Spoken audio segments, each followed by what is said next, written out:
자, 그러면 66번 질문 살펴보도록 하겠습니다. 이 지문은 첫 번째 문장이 굉장히 중요한 역할을 하는 그런 지문이었어요. 두 개의 진술이 동시에 옳을 수 없는 경우가 종종 있다. 종종 있는데 그러면 필자는 진짜로 두 개의 진술은 동시에 옳을 수가 없어 라는 결론을 내리고자 하는 글일까요? 그게 아니겠죠. 두 개의 진술이 동시에 옳을 수 없는 경우가 종종 있지만 사실은 옳을 수 있는 경우도 있어. 단 이러한 조건을 충족하면 이라는 형태로 독해가 진행될, 지문이 진행될 가능성이 높겠죠. 그래서 여러분들께서는 정말 두 개의 진술이 동시에 옳을 수 있을까? 그렇다면 어떤 경우에 하나여서 두 개의 진술이 동시에 옳을 수 있다라는 건지 이를 확인한다는 느낌으로 독해를 해주시면 되겠습니다. 이 경우 대립한다고 말한다. 그러니까 두 진술이 동시에 올 수 없는 경우, 그것은 대립한다고 한다고 얘기를 해주고 있고, 그 대립하는 방식 두 가지를 설명해주고 있습니다. 모순 관계가 있고 반대 관계가 있습니다.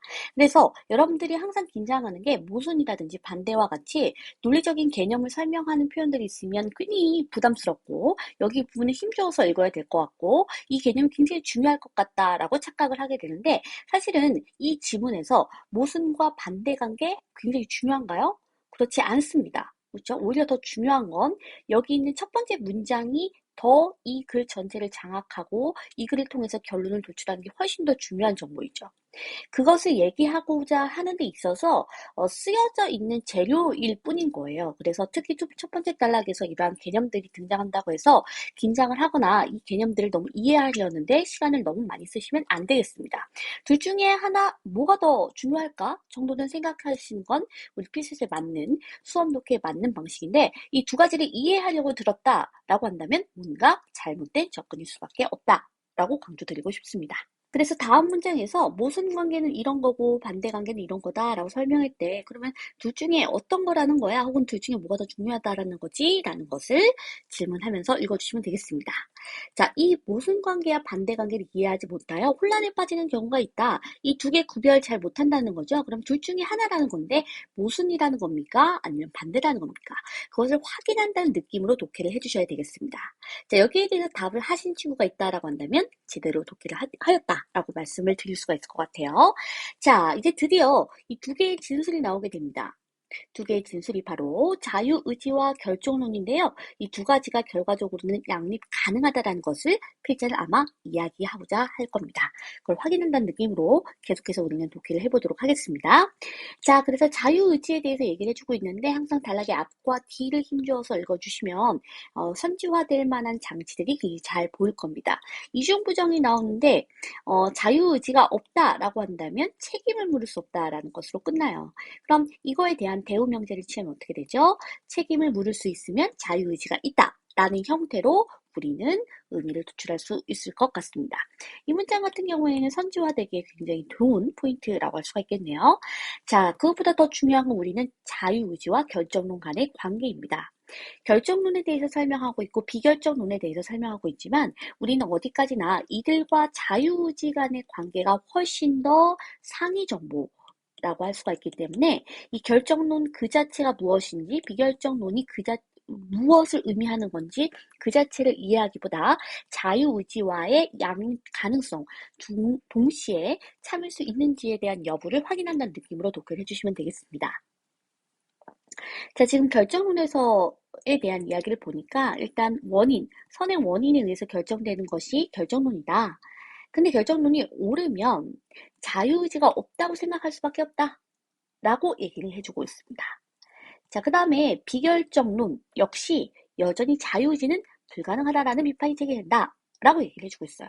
그래서 결정론이든 비결정론이든 자유의지는 불가능해 없다라는 비판이 제기될 수밖에 없다는 거예요. 그래서 그 단락 마지막에 결국 하면서 정리를 해줍니다. 결정론이 성립이 되든 성립하지 않든 자유의지가 없다라는 딜레마가 나타나게 된다. 그러면 자유의지는 우리가 첫 번째 문장에서 봤던 것처럼 결정론과 비결정론 어느 쪽과도 양립할 수 없다는 것이다. 근데 정말 양립할 수 없다고 얘기할까요? 그게 아니겠죠. 그래서 자유의지는 분명 어떤 특정 경우에 결정론 혹은 비결정론과 양립이 가능할 겁니다. 자, 그 다음에 볼게요. 이 딜레마 어떻게 해결할 수 있을까? 이걸 보시는 순간에서도 다시 한번 확신을 가질 수가 있겠죠. 해결 가능하다는 거니까. 해결책 중 하나를 먼저 얘기해 줍니다. 제3의 길이 있어서 그리로 피해갈 수 있다는 점을 보여주는 건데, 근데 이 방법은 성공하지 못한대요. 자, 왜냐하면 결정론과 비결정론은 모순 관계에 있는 주장이래요. 그래서 사실 이걸 얘기해주기 위해서 첫 번째 단락에서 모순과 반대를 설명해 준 거거든요. 그래서 모순 관계와 반대 관계 중에서 지금 결정론과 비결정론은 모순 관계에 있는 주장이다라는 것을 확인해 주시면 되겠습니다. 연결을 해 주시고요. 만약에 이들이 반대 관계다라고 연결을 하게 되면 잘못된 선택지가 될 수가 있겠죠. 자, 그러면 이 두 가지 중에서는 결국 반드시 옳을 수밖에 없다. 그래서 첫 번째 방법은 성공하지 못한다 라고 얘기를 해주고 있습니다. 자, 그렇다면 자유의지가 있다라는 것을 증명하고자 하는 방법은 없을까? 사실 이걸 하고 싶은 이 얘기를 하고 싶었던 거죠, 필자는. 자유의지가 있어. 그래서 이 결정론을 이번에는 두 가지로 나눠봅니다. 엄격한 것과 온건한 결정론으로 나눠주게 됩니다.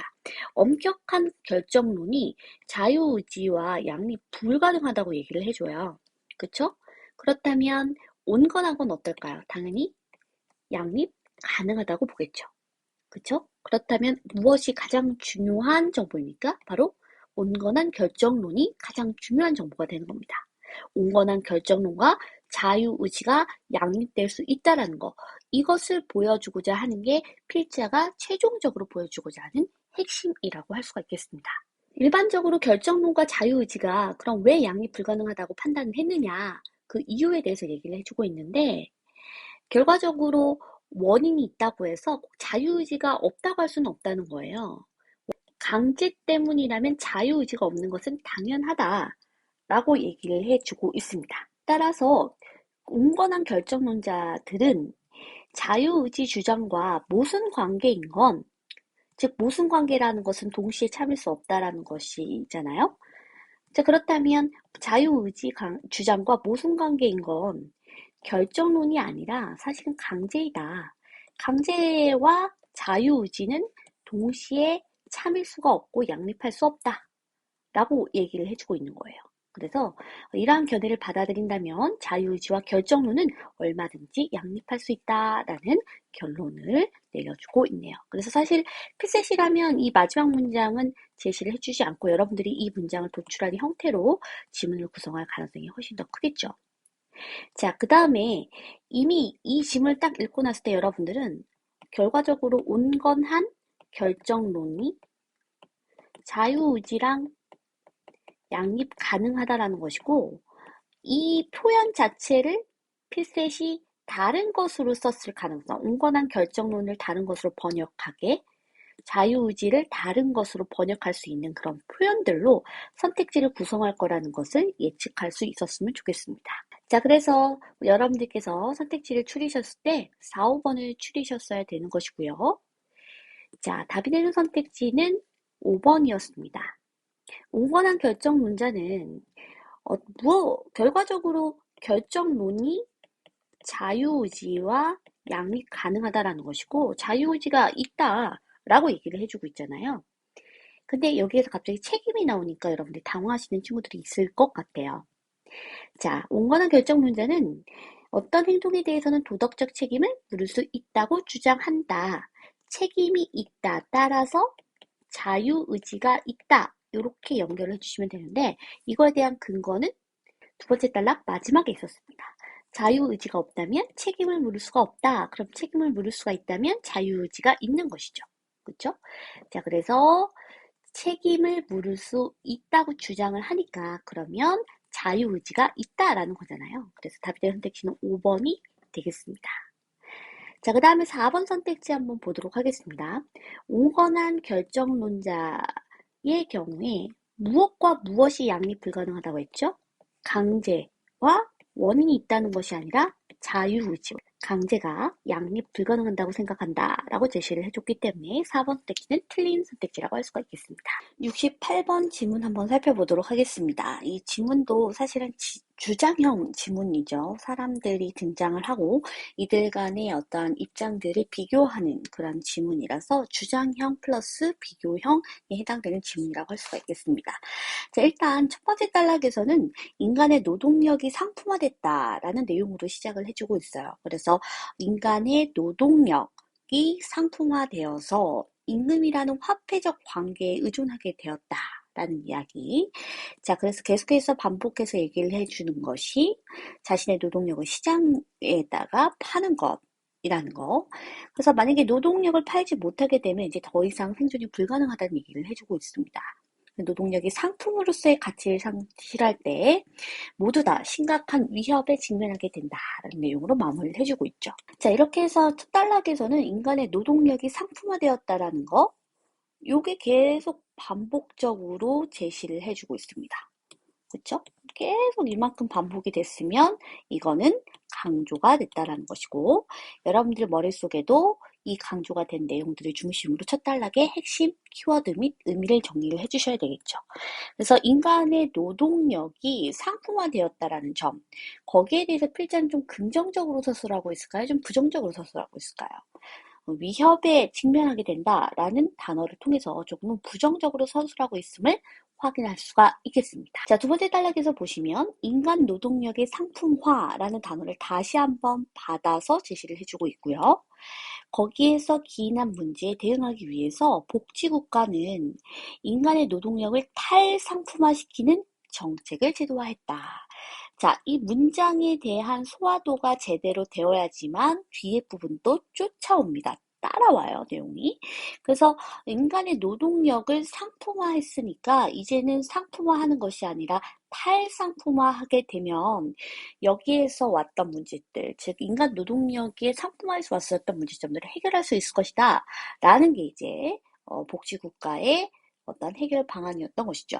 그 중에서도 제일 처음에 나오는 게 에스핑 앤더슨입니다. 그러면 이 탈상품화를 무엇으로 보느냐라고 했는데 여기에서는 계속 많이 반복되는 게 이런 거예요. 시장에 의존하지 않고도 적절한 수준의 생활을 유지하는 것. 그래서 수동적인 개념에 그치는 게 아니라 아동이나 노인 등 돌봄이 필요한 가족을 돌보기 위해서 그리고 교육과 훈련을 받기 위해서 여가 생활과 참여를 위해서 노동력의 탈상품화가 필요한 것이고 그래서 임금 노동을 중단할 수 있는 적극 전리를 내재한다. 자, 그래서 첫 번째로 에스피 앤더슨이 등장을 해주고 있는데요. 에스피 앤더슨이 탈상품화를 어떻게 정의하고 있는지부터 제시를 해주고 있습니다. 또 어쨌든 주장형 지문이고 비교형으로 읽게 되면 여기 부분을 너무 작게 읽으시면 안 되고 러프하게 가장 중요한 핵심을 중심으로 읽어주셔야 되겠죠. 그래서 계속 노동력을 시장에 판다. 라고 했는데 이제 더 이상 이런 개인이나 가족이 시장에 의존하지 않는다. 그래도 적절한 수준의 생활을 유지할 수 있게끔 하는 것이 바로 탈상품화다라고 정의하고 있다는 거예요. 그럼 도대체 진정한 탈상품화는 무엇이냐? 진정한 탈상품화라는 것은 무엇이냐라고 했는데 그냥 단순히 노동력을 팔지 않고 생활을 유지하는 그런 수동적인 개념 아니다. 그 다음에 뒤에 부분을 읽을 때는 무슨 생각을 하면서 읽어야 돼요? 그래서 결과적으로는 적극적 개념이구나. 그래서 이 적극적 개념이라는 걸 생각하고 뒤에 부분을 읽어주시면 조금 더 의미 처리가 빠르게 진행될 수가 있을 거라 생각이 듭니다.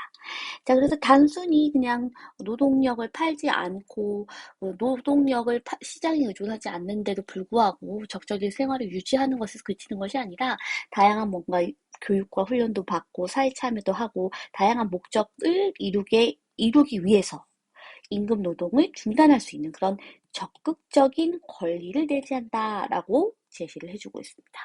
그래서 여기는 적극적이라는 단어가 피스의 세트 단어이기도 하고 수동적인이라는 단어를 통해서도 이미 예측할 수 있는 그런 키워드이기 때문에 이 단락에서 조금 더 힘줘서 읽어야 되는 키워드로 정리할 수 있을 것 같습니다.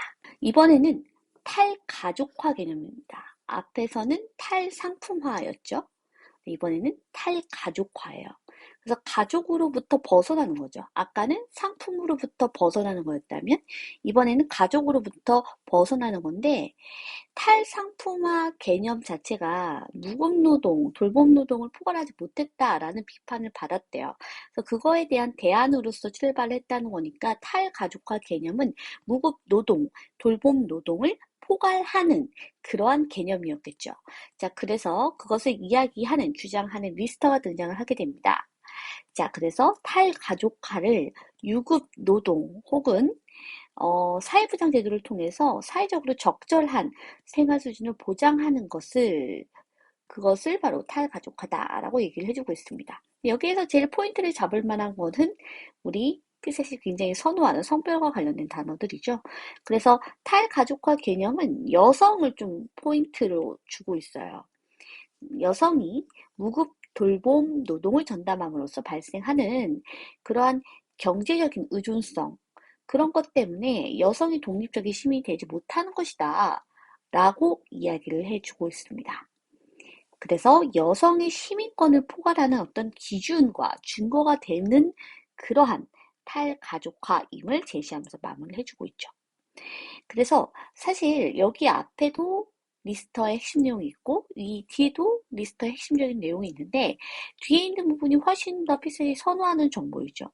그래서 저라면 리스터라는 사람의 핵심을 딱 정리를 할 때 여성에 조금 더 포커스를 맞추면서 정리를 할 것 같습니다. 그래서 여기에서는 놓치면 안 되는 단어는 무급노동, 그 다음에 여성이라는 단어가 되겠죠.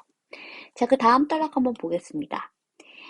탈상품화를 얘기를 했었던 에스핑 앤더슨도 탈가족화라는 것을 동일하게 제시를 하게 됩니다. 그래서 리스터도 그렇고 에스핑 앤더슨도 그렇고 동일하게 탈가족화를 이제 제기를 하게 되는데 그랬을 때 여기 부분들을 이제 여러분들께서 비교한다는 느낌으로 독해를 해주셔야 되겠죠. 똑같이 탈가족화를 제기하는데 리스터와 에스핑 앤더슨은 어떤 지점에서 갖고 어떤 지점에서부터 근본적인 차이가 있는지 그러한 비교 포인트 자체가 답이 되는 선택지로 출제될 가능성이 높을 거라 생각이 듭니다. 국가의 서비스의 제공 또는 시장의 서비스의 제공을 통해서 이러한 돌봄 책임, 가구의 복지와 돌봄의 책임이 완화되는 그것을 탈가족화라고 본다라고 제시를 해주고 있습니다. 근데 여기에서는 여성이라는 단어가 눈에 띄지는 않네요. 그렇죠? 그래서 지금 이 두 단락을 봤을 때는 여성에 조금 더 무게를 두고 있는 그러한 포인트를 가지고 있는 장은 리스터라고 할 수가 있겠습니다. 자, 그 다음 단락에서 직접적으로 비교를 해줘서 여기에서 비교 포인트 잡는 것보다 아마 여기에서 비교 포인트를 잡는 게 훨씬 더 수월하셨을 것이고 여기서도 비교 포인트, 여기서도 비교 포인트라고 한다면 이 부분이, 뒤에 있는 부분이 훨씬 더 답이 될 가능성이 높은 그러한 포인트가 담긴 부분이라고 할 수가 있겠죠.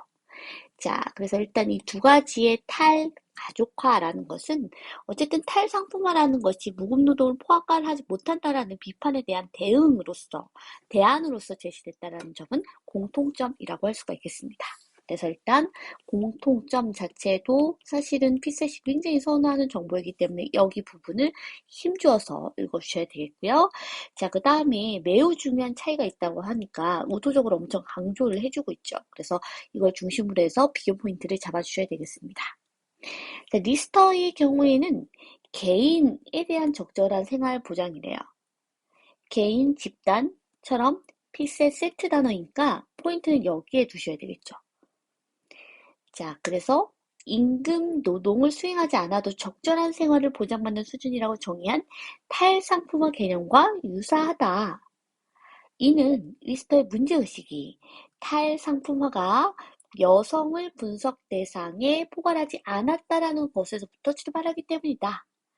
그러니까 탈상품화는 여성을 분석 대상에 포괄하지 않았으니까 리스터의 경우에는 여성을 분석 대상으로 포함을 시켜야 된다는 얘기잖아요. 자, 그래서 탈상품화라는 것이 남성을 중심으로 해서 남성이 유급노동으로부터 벗어나도 적절한 생활을 보장받을 권리로 개념화되었다면 탈가족화라는 개념은 여성이 돌봄 책임으로서 벗어나서 적절한 생활을 보장받을 권리로 개념화되었다라는 것이네요. 사실 가장 중요한 내용이 여기서 다 나왔다고 보시면 되겠습니다.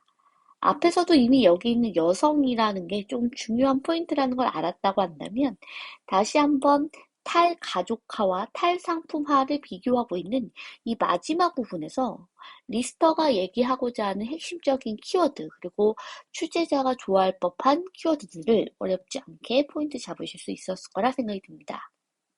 이제 결과적으로 여성을 분석 대상으로서 삼으면서 결과적으로 여성을 분석 대상으로 삼음으로써 여기 있는 돌봄 책임으로부터 여성이 벗어나게 되면 조금 더 적절한 생활을 유지할 수 있을 것이다 라고 이야기를 하는 것이 리스터의 핵심이라고 할 수가 있겠습니다. 그 다음 부분의 중요한 내용 다시 한번 제시해 줍니다. 여성의 독립성을 보장하는 권리로 리스터의 탈가족화가 개념화되었다면 그러니까 리스터의 탈가족화는 여성의 독립성을 보장하는 권리인 거죠. 하지만 에스핑 앤더슨의 탈가족화는 이라고 하는 순간 여기 직접 비교 엄청 중요하네요. 그죠? 여기에서도 탈가족화, 탈상품화를 비교하기는 했지만 제가 아까 얘기했던 것처럼 탈가족화라는 동일한 개념을 가지고 에스핑 앤더슨과 리스터가 어떠한 공통점과 차이점을 가지고 있느냐가 훨씬 더 상위 정보이기 때문에 이 부분을 여러분께 소화하시는 게 보다 더 중요할 것 같습니다. 탈가족화를 뭐로 보고 있냐면 상품화를 위한 조건으로 보고 있대요. 그러니까 결과적으로 탈가족화가 이루어져야 상품화가 될 수 있다는 얘기예요. 상품화를 위한 조건이 탈가족화라는 거예요. 그래서 탈상품화라는 것이 남성만이 아닌 여성을 포괄하기 위해서는 여성의 상품화가 필수적인 거예요. 그래서 또 여성을 상품화시키기 위해서는 또 돌봄 책임을 완화할 필요가 있는데 그게 바로 탈가족화라는 거예요. 그러니까 어떻게 보면 그냥 여성을 상품화하기 위한 하나의 조건일 뿐인 것이죠. 조금 더 여성에 대한 성별적인 그래서 에스핀 앤더슨의 경우에는 가족으로부터의 경제적인 의존, 그다음에 가족에 대한 책임의 완화라는 것이다 라고 해서 마무리를 해주고 있네요. 정리를 해보면 무급노동을 포괄하지 못한다는 비판을 통해서 나타난 탈가족화의 개념이긴 합니다만 좀 더 여성의 포커스를 두고 있는 것은 리스터이죠. 그래서 여성을 분석 대상으로 삼으면서 여성의 독립성을 보장하는 권리로 개념을 만들었다라고 한다면 에스프린더스는 조금 다르죠. 어쨌든 탈상품화를 위해서는 여성도 상품화가 되어야 되는 것이고 그 여성이 상품화가 되기 위해서는 돌봄의 노동이 완화되어야 되는데 그게 바로 탈가족화다라고 이야기를 해주고 있기 때문에 정말 여성의 권리를 신장시키거나 여성의 어떤 독립적인 권리를 보장하는 그러한 부분까지 나아가는 개념은 아니라고 할 수가 있겠죠. 자, 그러면 우리 문제 한번 살펴보도록 하겠습니다. 자, 문제의 선택지의 구성 자체도 필색과 유사하지 않기 때문에 답이 되는 선택지 중심으로만 보도록 하겠습니다.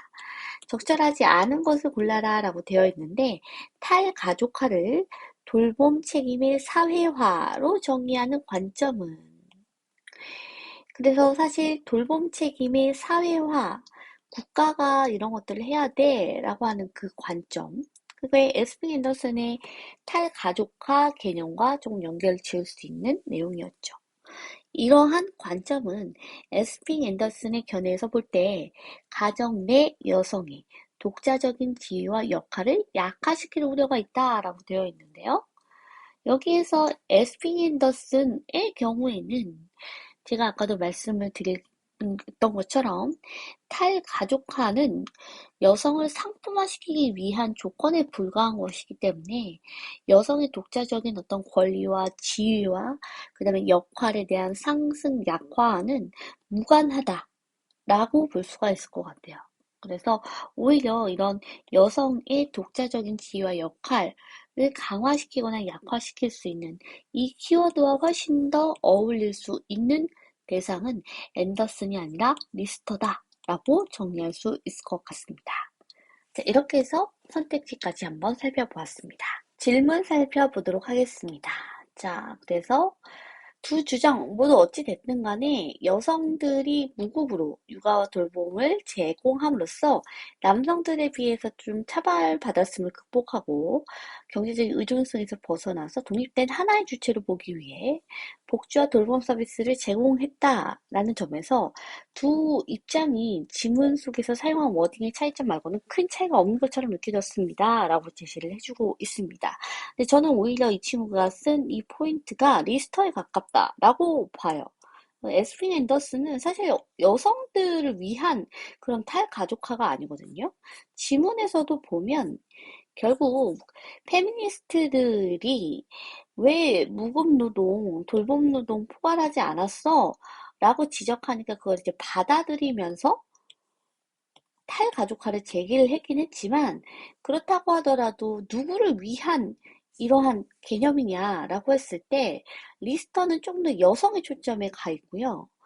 여기 있는 지금 에스프 앤더슨은 어쨌든 탈상품화를 끌어내기 위함에 있어요. 그래서 여기에서 보시면 에스프 앤더슨의 탈가족화 개념 그리고 그 지표 이런 것들도 봤을 때도 어디서도 사실 여성을 돌봄 노동으로부터 뭔가 해방하고 남성으로부터 차별을 극복하고 이런 내용들은 전혀 여기에서 우리가 파악할 수가 없거든요.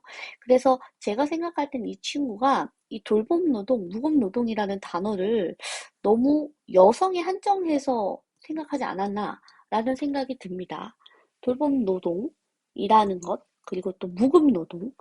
그래서 무급 노동, 돌봄 노동에서부터 좀 더 벗어나야 된다라는 것에 있어서 너무 자의적으로 혹은 상식적으로 우리가 일반적으로 말할 때 무급 노동이다, 돌봄 노동이다라고 하면 여성의 것이라는 것을 먼저 떠올리다 보니까 에스피 앤더스는 그런 포인트를 가지고 접근한 것이 아닌데도 불구하고 우리 친구가 그런 사고를 하신 것 같습니다. 자, 이 친구도 비슷한 부분에서 질문해 주셨는데요. 가정 내 여성의 독자적인 지위와 역할에 대한 판단은 리스터와 연관지어서 어떻게 판단해야 할까요? 라고 제시를 해주고 있습니다. 자, 지문 잠시 볼게요. 자, 여기에서 선택지에서 독자적이다. 지위와 역할. 이거를 이제 리스터랑은 어떻게 연결시킬 수 있느냐라고 질문하셨는데, 제가 생각했을 땐 리스터의 핵심적인 키워드들 중에 하나예요. 그래서 이제 리스터의 경우에도 이런 이야기를 해주고 있죠. 여성이 왜 남성과 같이 독립적인 힘이 되지 못하냐. 이거는 다 무급 노동, 돌봄 노동 때문이야. 이렇게 얘기를 해주고 있죠. 그러니까 이런 무급 돌봄 노동에서 여성을 해방시켜야 돼. 그래야지만 여성도 남성과 같이 독립적인 힘이 될 수 있어. 라는 이야기잖아요. 그래서 여성이 조금 더 독립적인 시민이 되어야 한다라는 것을 깔고서 주장을 제시를 해주고 있습니다. 자, 그 다음에 또 하나는 뒤에 부분에서도 여성의 독립성을 보장하는 권리로서 탈가족화로 설명을 하고 있다라는 진술이 있기 때문에 충분히 선지에서 여성의 독자적인 지위와 역할이라는 단어와 연결지어 판단할 수 있을 것 같습니다.